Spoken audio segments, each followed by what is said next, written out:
and good day. Welcome to Agenda. Sitting in for Cito Beltran. My name is Ed Lingao. We are One News, all sides, all the time. For today's starter quote, if you change the way you look at things, the thing you look at, or the thing you look at will change. And now let's take a look at the front page of the Philippine Star. The Philippine National Police, or the PNP, says it is prepared for the second State of the Nation address today, as groups from various sectors are expected to hold protests. Interior Secretary Benhur Abalos touts that the police will practice maximum tolerance in the face of these rallies. And one of those protests come in the form of a 3-day strike by the transport group Manibela. President Balbuena of Manibela says that at least 40,000 jeepney drivers in Metro Manila and 200,000 nationwide will take part in the strike that starts today. Pag-asa reports that Cyclone Egay has strengthened into a tropical storm yesterday, or a severe tropical storm yesterday. It may develop into a typhoon within 24 hours, and then into a super typhoon by Tuesday, as state forecasters continue to monitor the situation. As per practice, the Department of Budget and Management, or the DBM, will turn over to the House of Representatives the proposed 5.7 trillion national budget for 2024, shortly after today's SONA. Speaker Martin Romualdez says once they receive it, they will finish the budget deliberations before Congress takes a break in October. And President Bongbong Marcos is expected to touch on various issues in relation to both international relations and as well the economy and business as well. And for that, we bring in our first guest for today. We bring in founder of Go Negosyo and vice chairman of the MSME Development Council of the DTI, Mr. Joey Concepcion. Sir, magandang umaga, and thank you for joining us this morning. Good morning, Ed. Yes, sir. And we hope you have a good morning too. Anyway, it's the president's second SONA. It's actually his first SONA after a full year in office. So, of course, we'll take it from the point of view of people who are behind the bulk of the business sector in the country, the MSMEs. How did the MSME sector find this full year of the president? Well, one thing quite instrumental in what the president has really done is during his first year. I mean, they have set up these private sector advisory councils, which are composed of different members of the private sector, from many of them from the conglomerates and well-experienced CEOs. And I take the lead in the private sector advisory council for job generation. And by and large, we have recommended to the president quite a number of things. And one focuses really on MSME support. And the role that we play in the private sector, we are really coming from the big industries, is to really adopt the MSMEs as our small brother. That's very intrinsic, that we can see how to all accelerate their growth, whether it's in services, industry, or agriculture. So we've also pinpointed to the president that agriculture continues to be the remaining challenge that we face, especially for micro farmers. We need to scale up to be able to be more competitive against the ASEAN neighbors, who are really very competitive when it comes to agriculture.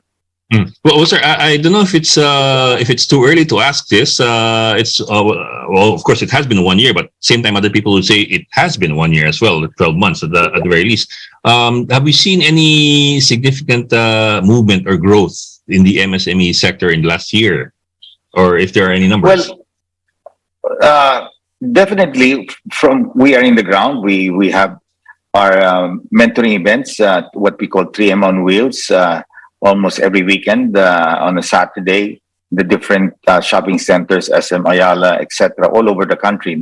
So that is well attended. In fact, during the term of President Marcos, the numbers have swelled. We hit 1,000, 1,500 on a Saturday on people that we're mentoring. So we lack now mentors. But that's to show you that the interest level of our existing micro and small entrepreneurs are there. They're very active. They want to succeed. They want to do much better. They want to expand, and that starts from that. No, we now see that the small businesses are having much more confidence. No, and we have to continue, and that's why we, together with Secretary Pascual, Secretary of Trade, Go Negosyo, and the different business organizations, we are mounting this public-private sector initiative to really focus on mentorship and providing access to funding and to market. No? And this is the 3M formula to make an entrepreneur successful. So the more MSMEs we scale up, the more jobs that they will generate. And that's what we need, no? Jobs in this country. And over time, better wages as entrepreneurs do better, then maybe they can pay their people better. No, Yes, if sir. entrepreneurs don't do well, they can't afford to pay their people better. No. Yes, sir. Well, of course, sir. It's good to hear the numbers are the numbers that indicate interest have gone up in the last year. Pero sir, but that's on the side of the MSMEs, at least. But I'm wondering as well, because we are coming from a pandemic, so people really do want to go out and you know and get active again in business. But maybe you could guide us through exactly what has happened in the last year as far as MSMEs are concerned in terms of government policy, in terms of government initiatives. Well, together with the Department of Trade and Industry, we had the MSME Summit just last Tuesday. It was very well attended. Executive Secretary Bersamin attended. The President couldn't make it in the last moment due to pressing matters, but you can see that what is interesting today is that our bigger corporations today, are really more conscious in really helping our micro, small, and medium enterprises. And to me, that means a lot. Without the big brothers really taking an greater participation in helping scale them up, and how do they do that? By embracing them into their value chain. So you've got Beer Gold, you've got SM who are into supermarkets who are now trying to find programs to get them, the MSMEs, to buy these products at much lower prices. Many of our micro entrepreneurs own sari-sari stores and carinderias. So that's the fact that there are thousands of, and even maybe millions of these MSMEs who are in this sector of service. So we have to scale them up. We have to help them digitalize. But the pandemic was able to force the greater population to go into e-wallets. Mm-hmm. So digitalization is going to be another phase. And there are digital e-commerce platforms today, especially helping MSMEs as well, Sarisuki and many others. Mm-hmm. Well, at the same time, sir, the Marcos government has vowed government support for MSMEs in the support of digital literacy training,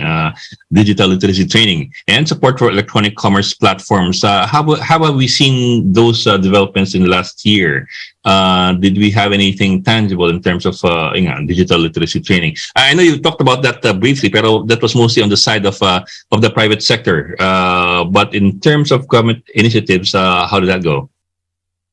Well, the way I look at it, the private sector has greater interest here. I mean, if this is a huge market, the micro and small entrepreneurs, they are intrinsic to our own value chain.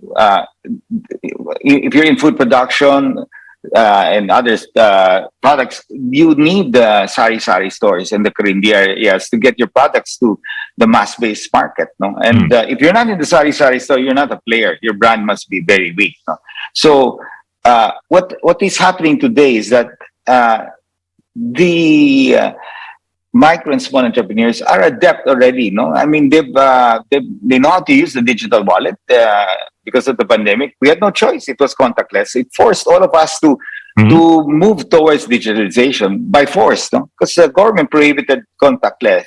They wanted contactless transactions. So that knowledge was brought about because of the pandemic, the force, the very nature of what the government restricted. And so MSMEs are well adept. They know how to use the different market platforms. And many of the banks are moving towards lending in this manner, no? So from Esquire to Lulier Group to BDO, BPI, Banco, and the list goes on. Many of these banks are actually teaching our micro entrepreneurs on how to access credit digitally, and how to access, and we're teaching them how to access the market digitally. And influencers today, content creators have changed the game. Nobody is really watching television as what it was during my generation. So the shift towards advertising is now towards micro influencers. And this is what we're teaching our MSMEs to become micro influencers. And if you see a lot of Filipinos today, many of them are micro influencers. So they can now push their own little restaurant out there, or the products that they produce, because they can be the influencer themselves. And that is where we're training them to be. Yes, sir. Well, actually, sir, it's interesting. Over the weekend, I was strolling down the beach down in Batangas, and somebody was going around selling tawilis. Tawilis, the small fish. And yes, tawilis.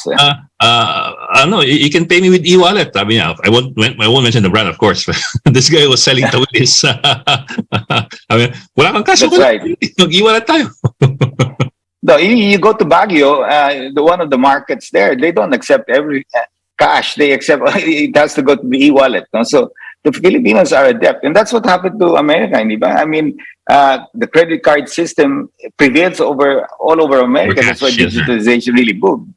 But in this country, very few Filipinos, especially at the bottom of the pyramid, will qualify for credit cards. But definitely they'll qualify for debit cards. So, and this is the e-wallets, the PayMaya, the GCash, and the like. No? So yes, it's exciting times. I believe that what's great is that I've not met an MSME who has a negative outlook in this country. No, I mean that attitude of change I've seen. No? Some of them are struggling as entrepreneurs, but they continue to seek advice, and that's why our mentorship programs all over the Philippines through the different shopping centers is really doing very well. No? And we get tremendous response from so many MSMEs. And I'm glad that digitalization has started to grow. And I'm glad to see that many successful micro-influencers are coming from the poor. No? These are ordinary people, or drivers, yayas, becoming micro-influencers. And that is great. No? Yes, sir. Yes, sir. But like what we said a while ago, a lot of these things that you cited were from the side of the private sector and the side of the MSMEs, and even the big corporations who are trying to help mentor these MSMEs moving forward. From your perspective, what would you want to see from this government in terms of in terms of policies or programs that would push things further along? You've spoken quite a bit already about how you guys are doing it in the private sector, and of course that is quite laudable. But in terms of what government can or should do to help. Well, for example, Secretary Pascual of DTI, I'm now the vice chair of the MSME Council, no? And that further integrates the private sector effort with the public sector effort with government. So the combination of Go Negosyo together with DTI is a tremendous force. And we saw that in the last MSME Summit, that the attendance was phenomenal. I've never seen an attendance like that, and the level of interest. So now the coordination between the private sector and the different regional departments of DTI have us. No, we're working together as a team. It's now not me and not DTI. We're working together, and that's critical. If we can multiply that with the different government agencies like the tourism, which is to be the potential growth area, and together with Secretary there is a lot of opportunities. No, so I think the president, who heads the Department of Agriculture, is also doing a great job. I mean, yes, that is the biggest challenge that our country faces today, agriculture, and the president knows that, and that's why I believe he should continue to remain as the chief operating officer on top of his CEO title of Philippines Inc. As head of the Department of Agriculture, because many of our MSMEs do come from this sector, and many of this sector is pretty challenged, but they're moving the right way. They have condoned the debt. We're working towards access to credit. The president is very focused on and he agrees that we have to create scale. And they're now cleaning up the land titles so that big brothers like large cooperatives and large agriculture companies can lease the land if these farmers don't feel that they're interested. So at least they earn some income, or they can become partners of the big brothers and or join large cooperatives. So I think it's what I think that the president will say in his State of the Nation today. So we look forward to that SONA speech of the president. Mhm. Sure. Well, moving on to what you mentioned a while ago, the president and the agriculture sector. I take note of what you said. The president should stay on as head of the agriculture department, at least for the moment. But there are also those from the agriculture sector who are pushing for the president to let go of the portfolio so that he could have somebody who takes agriculture full time. The president, of course, being the president of 112 million Filipinos, may have his attention divided between agriculture and a lot of other things, from for example, from foreign policy to investments to just about anything and everything. And there are those who say that, including those who typically would support the president in his policies, who have been pushing for the president to let go so that somebody could take it on full time. Your thoughts on that opinion, sir? You know, as a CEO of our company, RFM Corporation, when something is in trouble, I really take over and pay more attention to that department, no? And everybody reports to me. And some CEOs practice that, no? And I think that, I mean, in the case of the agriculture sector, the impact of any change there will be felt immediately, no? And we have a lot of land in the country. How productive are all these lands, no? So the goal is we have to unwind many things. Now, of course, he has very good secretaries. You still have Yusef Sebastian, Yusef Panganiban, and others, no, there in the. So they are equally capable to run these departments. But of course, iba na rin if the CEO of the Philippines is on top of it. Everybody is going to, take everything urgently, no? And to me, that I believe our economic growth can be greater propelled if agriculture can contribute more to the GDP of this country, no? And right now, it's industry and services contribute more, no? We want to see agriculture dominate, no? Its contribution be the largest contributor to the growth of this country and job generation as well. And what will happen there is that you are going to alleviate many of these farmers from poverty. Their children many of them don't want to be farmers because they've seen the plight and the challenges that their parents have faced through. So they've moved on to other, employment. But so what's going to happen to all of these lands once these farmers fully retire? No? So we have to present a new agriculture out there, that there is so much opportunities. We look at our ASEAN neighbors, they're doing so well. It's just the Philippines that we have to push harder, no? Mm-hmm. Well, sir, I think one of their main issues, at least those who are critical of the president's continued occupation of the agriculture seat, is the apparent missteps with regard to some of the commodities over the past year. For example, rice is still quite high. Sugar has been fluctuating up and down a narrow band that's still quite high, and we had a bit of a problem with onions. In the last year, there have been apparent missteps in terms of the timing of importations of these products. Nag-import ng mga panahon na may harvest at hindi nag-import nung panahon na nagkukulang. So even those who are experts in that field were saying na parang medyo delayed ata yung mga decision, kaya hindi nagtutugma yung demand with the supply. And some of them have been pointing out na the president, of course, wants to put emphasis on the need for a hands-on person in the agriculture department, pero mukhang nahihirapang sabayan ang pangangailangan. Well, it's not easy, no, to match demand and supply, no, and sometimes productivity goes down, harvest goes down, you get hit by some climate issue storms and right now. But definitely, what has to happen, to my mind, is that the president is putting enough time in this sector. I think this is basically his first full year. No, you have to get to know the problems. And moving forward, we've seen commodity prices drop tremendously, no? And which is good. And inflation, I think, will be more or less muted. So I think let's give the president a chance, no? I think he will be able to get to solving this problem. Because if we can solve the agriculture problem in this country, then I think this country will get nowhere, no? Mm. Well, to be fair to the president, sir, not naman all of the inflationary items were a result of local policy. A lot of them also had to do with the conflict in Ukraine. That's right. That's being fair as well to the president. Yun nga lang, on the other hand, there are also other things that medyo sumasabit-sabit. But anyway, sir, sige, I get your point there. But moving on, sir, so what would you want to hear today during the SONA, in particular with regard to the economy in general, and then secondly, the business sector, thirdly, in particular, yung MSMEs, of course, the big corporations as well. And then fourthly, yung agriculture.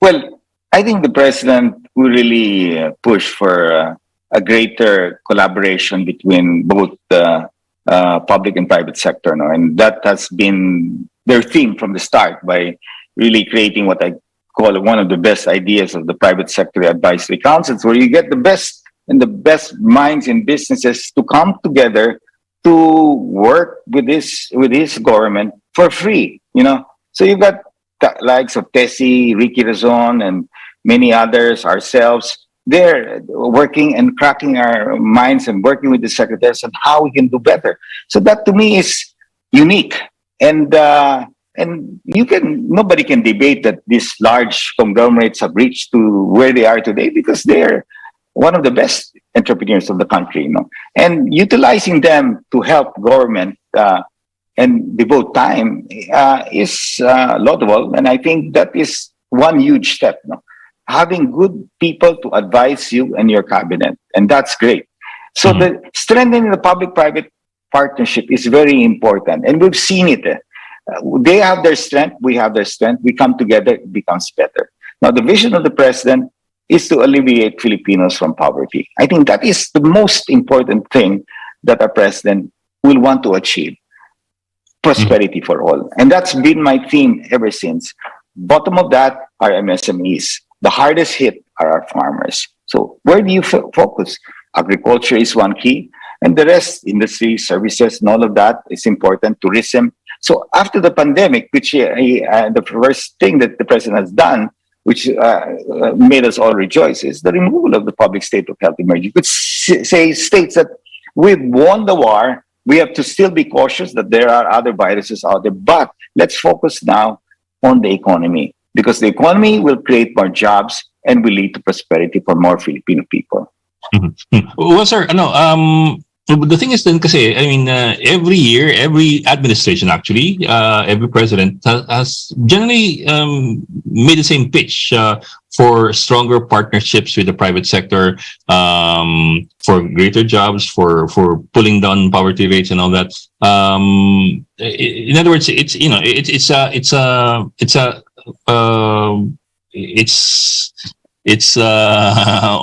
a good way of saying? Same thing.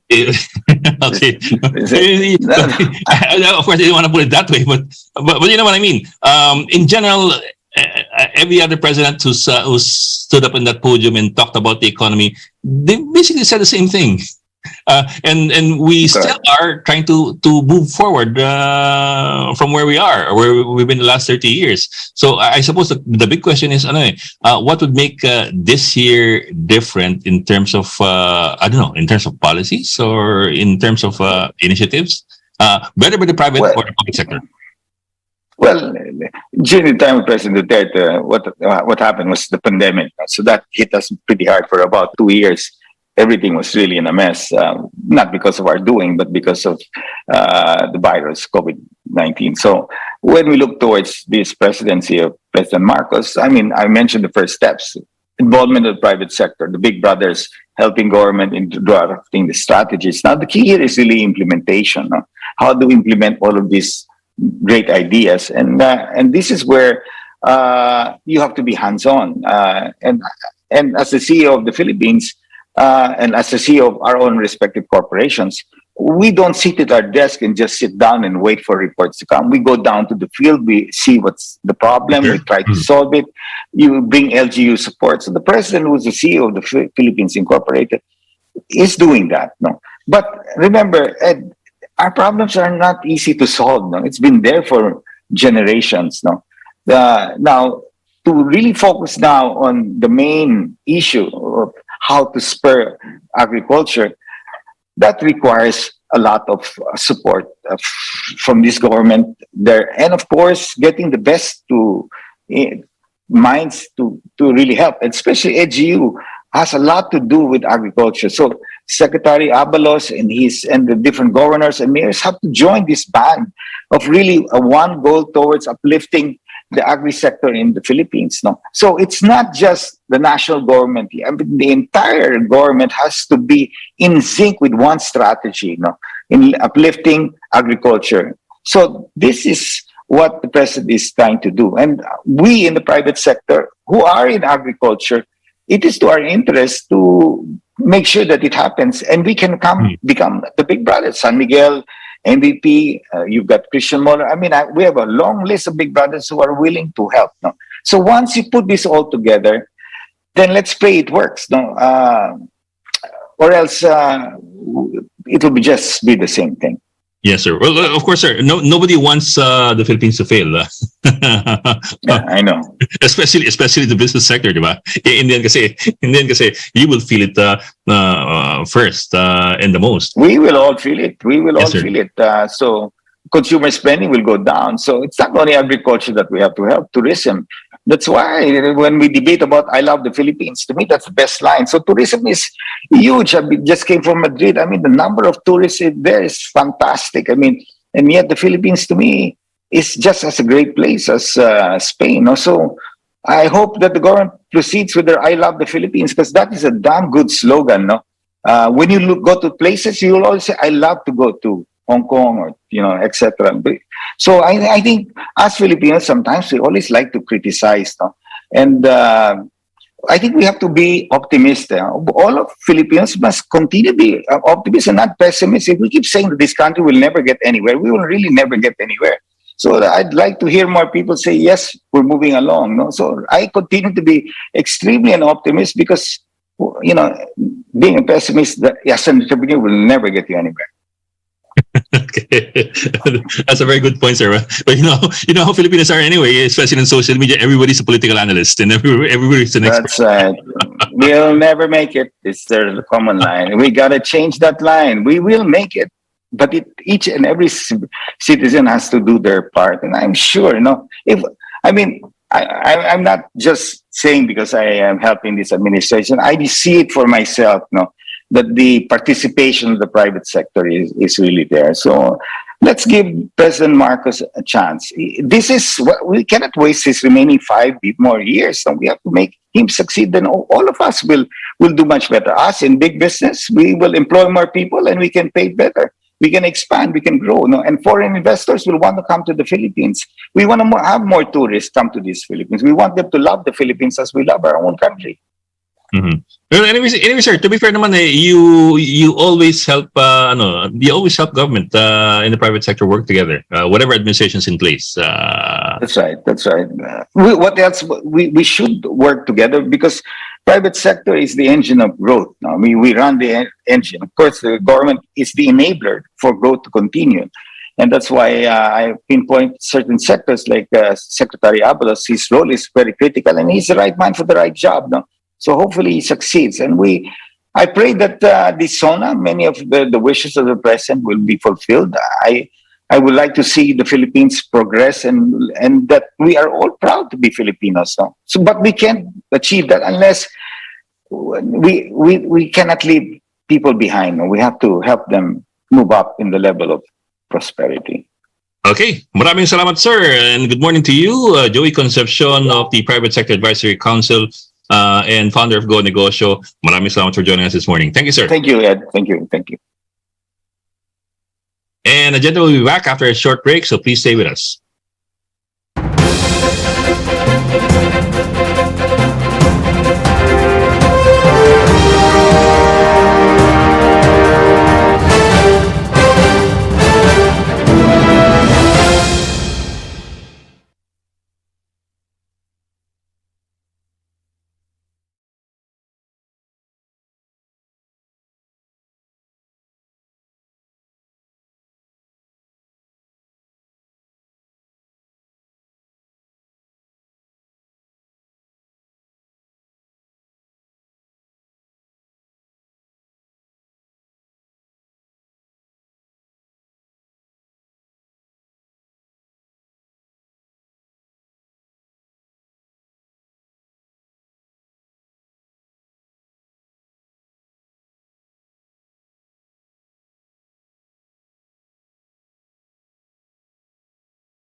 Later today, President Bongbong Marcos will deliver his second State of the Nation Address, or SONA.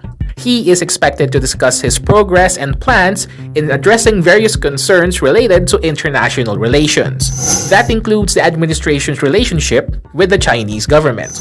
For the past few months, there were reports of incursions and near collisions by Philippine and Chinese vessels in the West Philippine Sea.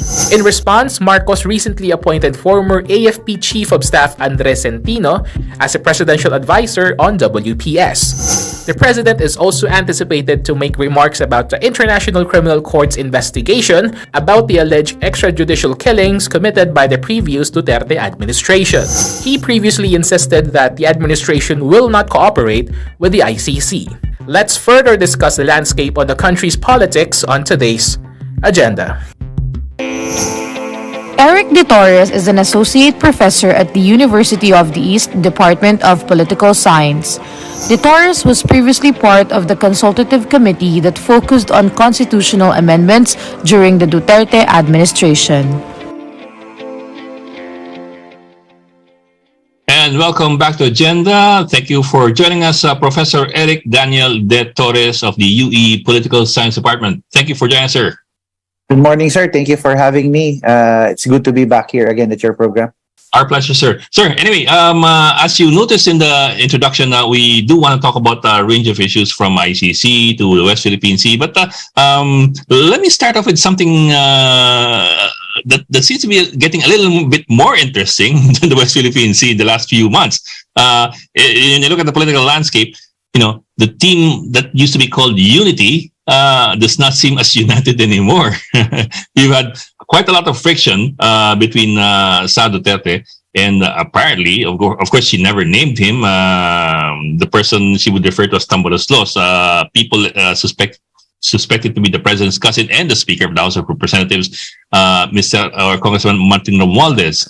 And at the same time, you also have on the sidelines President Duterte, former President Duterte, at times taking pot shots. I don't know if you'd call it if that's the right word for it, but at times being critical of foreign policy pronouncements of this administration. So people are also asking, what's happening to Team Unity? Is it as united as it used to be, or is it headed somewhere else? Are the Dutertes possibly heading towards being the new opposition in this administration? Yeah, it's a very interesting point that you mentioned, Ed, that, I like the term the new opposition with regard to this administration, because the way that we intend to see it is like really a ticking time bomb. How we intend to look at from a perspective of whether in the long run or in the long term, this will actually be diffused. And we could really feel the tension, we could really feel the friction, and we cannot discount the fact that this happened because of a lot of speculations, probably because of how former President Gloria Macapagal Arroyo was basically sidelined to be part of the important position in the House of Representatives. So, and we all know for a fact that Gloria Macapagal Arroyo brokered the Team Unity and has a very good relationship with Vice President Sara Duterte. So I hope that it's I think more of looking at it from a power struggle between major players in the House of Representatives, but I hope that this is very critical because they would be able to diffuse it in the long run. Why? Simply because, number one, we have to understand the fact that the president really has no political party backing, right? That's also interesting. That's very interesting because how would he be able to put his legislative agenda? And Ed, let us understand the fact that he's only been in the office for at least a year, so he still has 5 more years. And you need basically the House of Representatives, you need the Congress basically to push your legislative agenda. So if there's instability with regard to the leadership of the House of Representatives and without backing of any political party, then it would be very difficult for the president to push for whatever legislative agenda there is in the next 5 years. Well, the president does not really need a party that has an ideology. I mean, in the practical sense, he just needs a party. He just needs a party mechanism or a party structure to whip people in line, di ba? Exactly. That's how the Philippines is right now. Yes, and that's how it is, and mainly as it is. And this is actually the danger, Ed, because of that kind of setup. You put your cousin to be the Speaker of the House, when there is also a major consideration that he can be removed out of, he can be unseated anytime.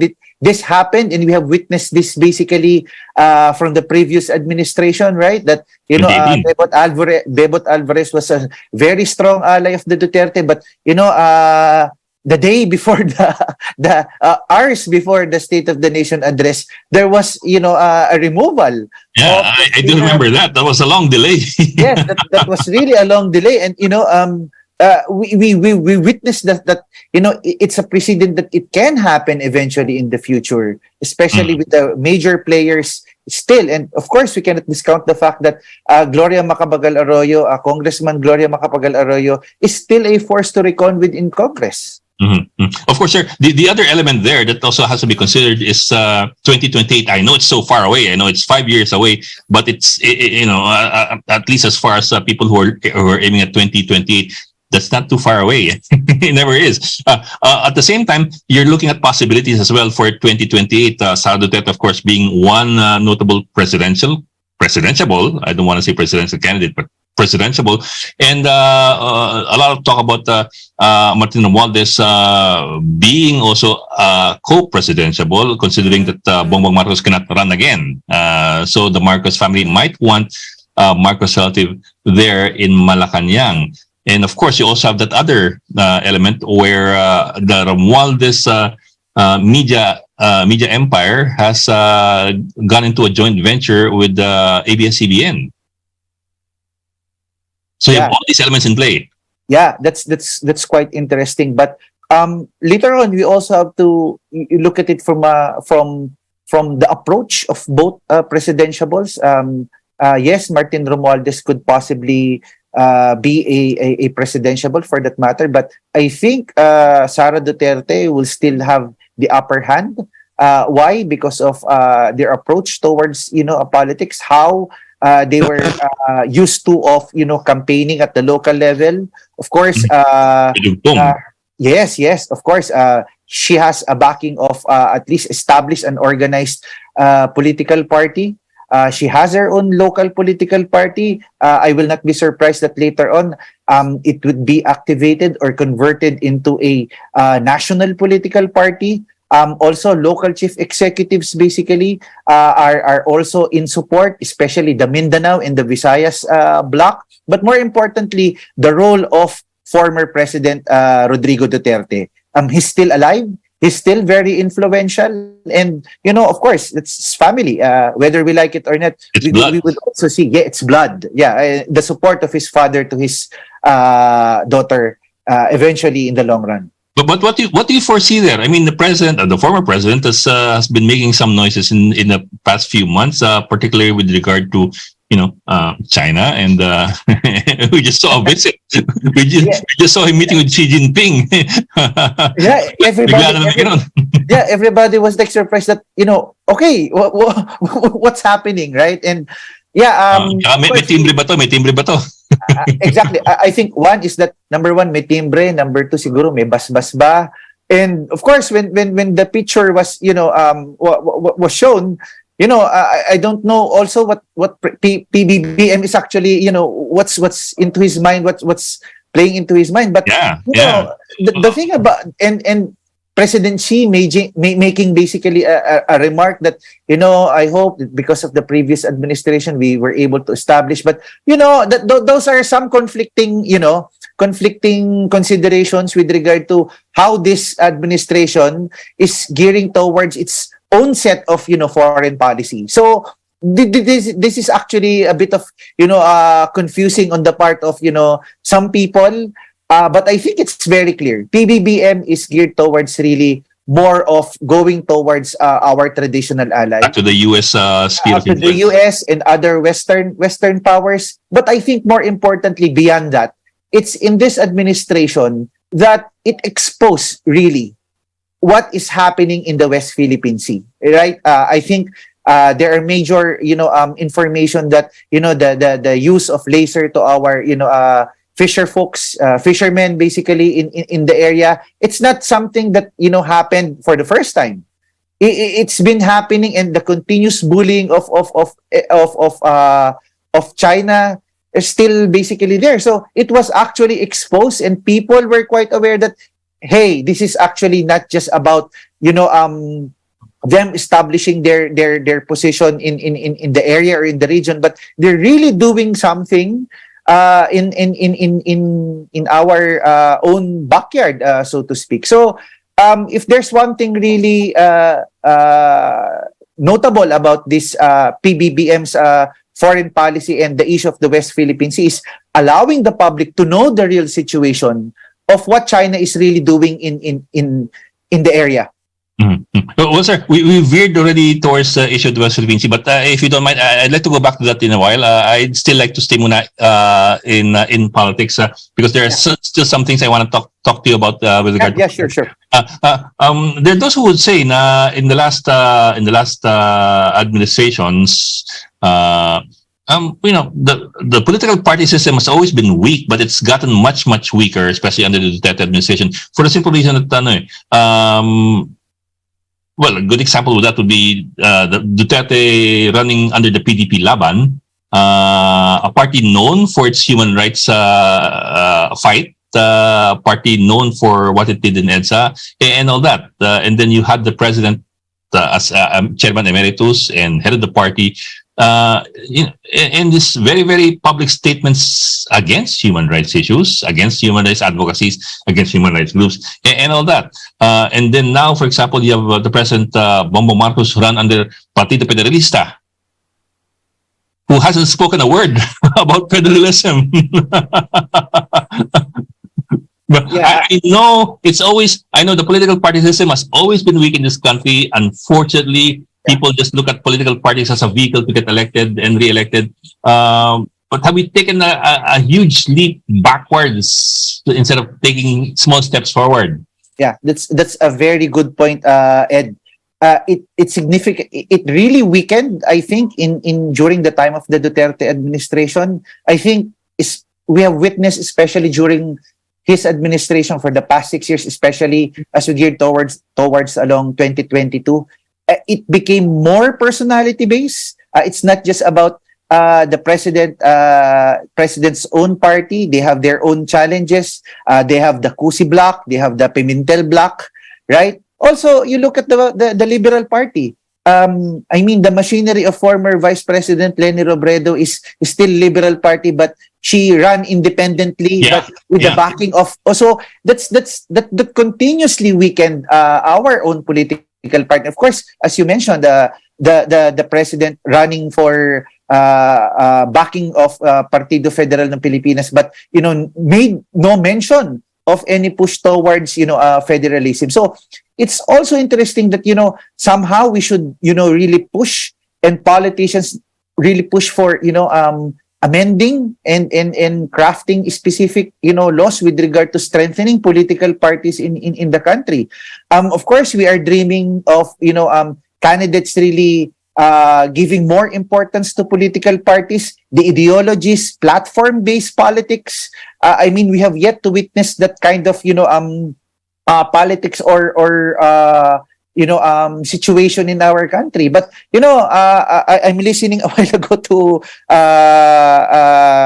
Sir Joey, and then we should not lose faith that probably somehow, some way, we could still push for this necessary reforms. Very optimistic, sir. Yeah. Okay. Very We need that then. We need that. Especially this point in our lives. Okay, sir. Sige. Let me move back to the West Philippine Sea. Okay.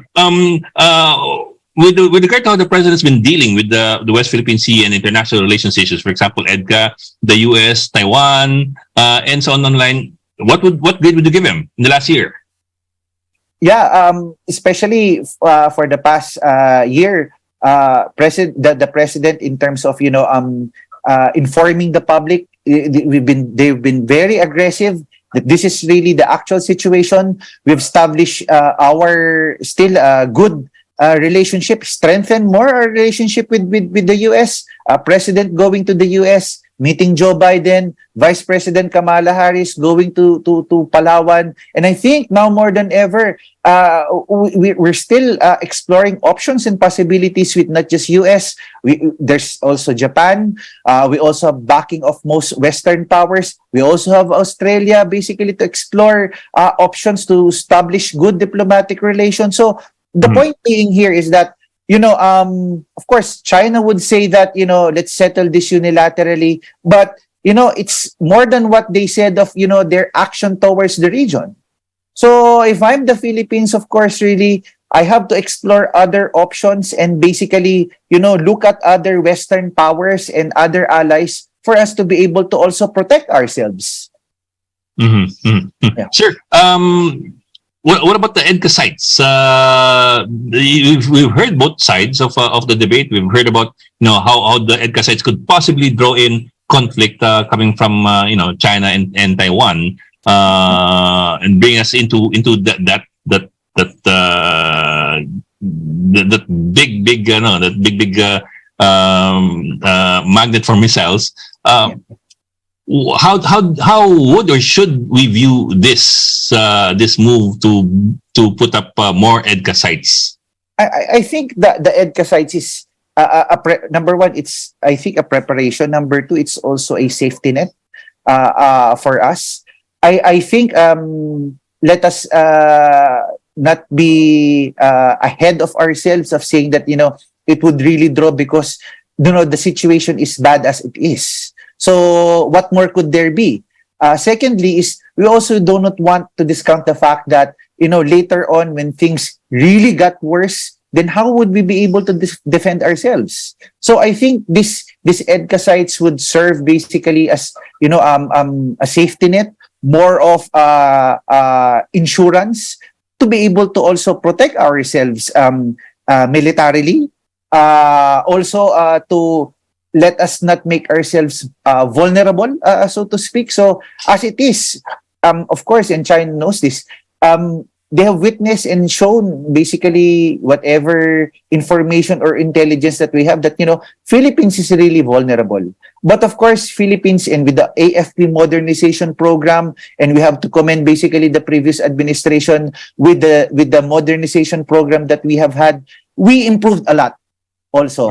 But it's good to also have at least allies basically rallying behind us for us to be able to also make an insurance of ourselves to really protect and ensure the safety of our country for that matter. Okay, sir. Let me move on to some other issue. ICC. I know the ICC process is a bit tedious, actually boring for some people. What we just had a few weeks ago was the ICC deciding to reject an appeal. so ganun kabagal ba? On one hand, people might say na ICC has been railroading the process. On the other hand, some people are saying that the fact that it's taking so long is because they're plugging all the I's and that they're crossing all the T's and plugging all the I's. So you have two sides of the coin. At the same time, you also have the issue of whether or not the Philippines should or could or would cooperate with the ICC, given that we were at the forefront of having it of pushing the ICC in the past. And I think at the end of the day, the approach would always be political. Because at the end of the day, ICC, if a country, for that matter, impose or insist on its sovereignty, ICC could not do or would not be able to do anything about it. If the country would not like to cooperate, it's the call of the country, because at the end of the day, it's the sovereignty of the country that matters. So no one or no international body can dictate upon whether or not their actions can actually be something that would be of detriment, internationally, because they have their own domestic, issues and concerns to begin with. So at the end of the day, they cannot just encroach upon sovereignty because it's a sovereignty issue. Just like the way that, for example, they said that, in terms of the ruling, the tribunal ruling, we want the West Philippine Sea. But how do you impose? At the end, it's an enforcement issue. So look at the problem right now. We won, but there's no enforcement that, you cannot say to China leave. It's the Philippines. The same, I think, rationale with regard to how they intend to say that, let's proceed with the investigation. After which, then what? Let's say, for example, if they found out that, if, for example, for the sake of argument, there are really violations, there are individuals basically guilty of EJK, then who will enforce basically the rule in terms of that? It's still the Philippine government. So if the Philippine government resists or does not want to cooperate, then basically that's it. What's the point in opening up investigation if the enforcement is going to be an issue in the long run? Well, sir, a lot of people also forget or apparently don't know that the ICC cannot just come here anyway to make any arrests because they don't have any police power. Instead, they'll have to rely on government. Yes. So that's it. So again, it's political in nature. You can ride whatever ICC would say that, but at the end of the day, it's still the Philippine government would pursue and enforce whatever that might be. And of course, for me, the Philippine government made its independent investigation. They adjusted some of its policy. So I think that's enough, because pagdating sa huli, parang pagtatawanan mo yung gobyerno na bakit mo kinakailangan ng ibang body, international body, to say and dictate upon that what you're doing is actually, right, or it's insufficient for that matter. But sir, my last question on that line, along that line, how do we look like now, given that we were so adamant in pushing for the ICC participation before, and now we're just simply letting go of the ball? I mean, in the international scene, how do we look? I think we look neutral for that matter. There are many pressing concerns other than, again, as what I have said, if parties, individuals, or interest groups would just want to pursue because they have a hidden agenda, then it could be blown out of proportion. But I think it's the least of the concern with regard to ICC.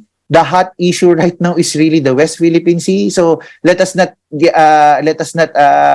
forget that this is basically a very pressing matter right now, and let us not divert our attention to that and sideline it and push for whatever agenda it is because of the ICC issue. Okay, sir. Going back to the West Philippine Sea, one last thing, sir. China. How should we deal with China under this administration, given how we've dealt with China in the past administration, given how chummy we were with China in the last administration, and given China's record in the last administration of not delivering the goods when it promised to? Like, for example, they promised $23 billion worth of investments, and I think we got at the most $2 billion. I think the administration is doing a good job. Why? We have to inform the public. We have to basically let the public know, especially, of course, the narrative. We have to use basically communication approach that would be easier to be understood by the public, right? Of course, the discourse is a bit technical because we're talking here in this particular platform. Academics are discussing it on a much higher level, but we have to translate the issue that would be understood by the common public. And that is the only way that, people will be able to understand that the situation really in the West Philippine Sea is actually that serious. Also, we have to be very mindful, and this is where the media would come in, that the narrative is, there are also forces that they want to change the narrative for that matter. So media and all other groups would play an important role to really educate the public and to laymanize basically the issue, so that the common people would be able to understand that the situation in the West Philippine Sea is very serious, and to put pressure to China, be able to use it as a leverage to put pressure to China to stop what they're actually doing, and to be able to highlight it in the international scene. Okay. Well, I think that's it for today for Agenda. Sir, we've almost run out of time. We'd like to say maraming salamat kay Professor Eric Daniel de Torres ng UE Political Science Department. Sir, maraming salamat for joining us this morning. We hope you have a good day, and we hope you also have time to listen to the President SONA, and we can have you again. Thank you, sir. Thank you, sir. Thank you, sir. Ingat parate. And that's today's agenda. Keep it here on Cignal TV's Channel 8 and 250 for the latest news. Sitting in for Sida Beltran, I'm Ed Lingao. We are One News, all sides, all the time.